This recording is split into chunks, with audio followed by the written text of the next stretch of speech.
DJ Sports.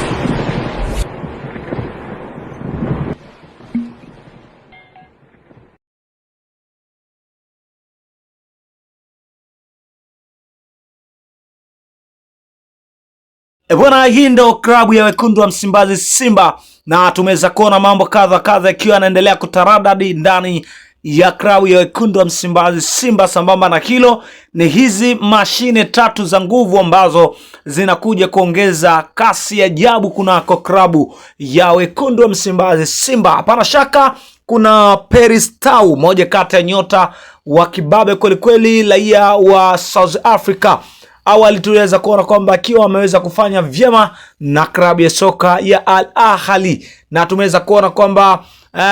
nyota huyo alishawahi kufanya mambo makubwa kwelikweli, hasa katika michuano ya kimataifa. Lakini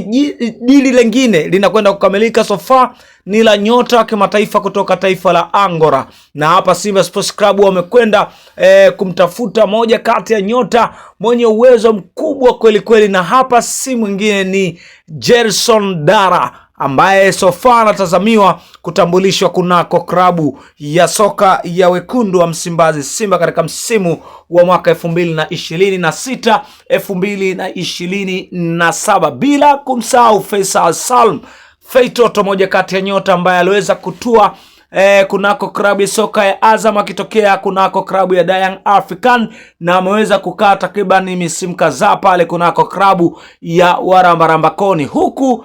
mchezaji huyo akiwa ameomba kuondoka na kwenda kutafuta changamoto mpya nje na klabu ya soka ya Azam Football Club, na huku likifuatiliwa kwa karibu mkubwa dili la Simba Sports Club ambao wao ndio wanaonesha nia ya kuhitaji kuipata saini ya mchezaji huyo, ambapo tuliweza kuona mambo kadha wa kadha, lakini tuliweza kuona kwamba mazungumzo ambayo yalikuwa yakiendelea baina ya Simba Sports Club pamoja na mchezaji huyo, lakini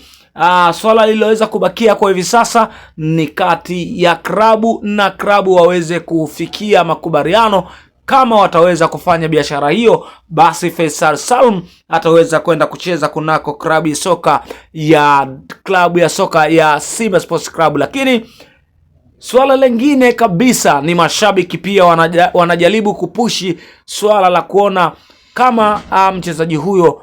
viongozi wao wataweza kumsajili kwa wakati na kuja kuitumikia klabu ya wekundu wa Msimbazi Simba. Sehemu yako ya comment ndio sehemu yako sahihi, unaweza ukashare nasi kupitia sehemu yako ya comment, basi nasi tutapata kuiona hapa. Comment yako tujuze unazungumziaje kuhusiana na sajili hizi tatu kunako klabu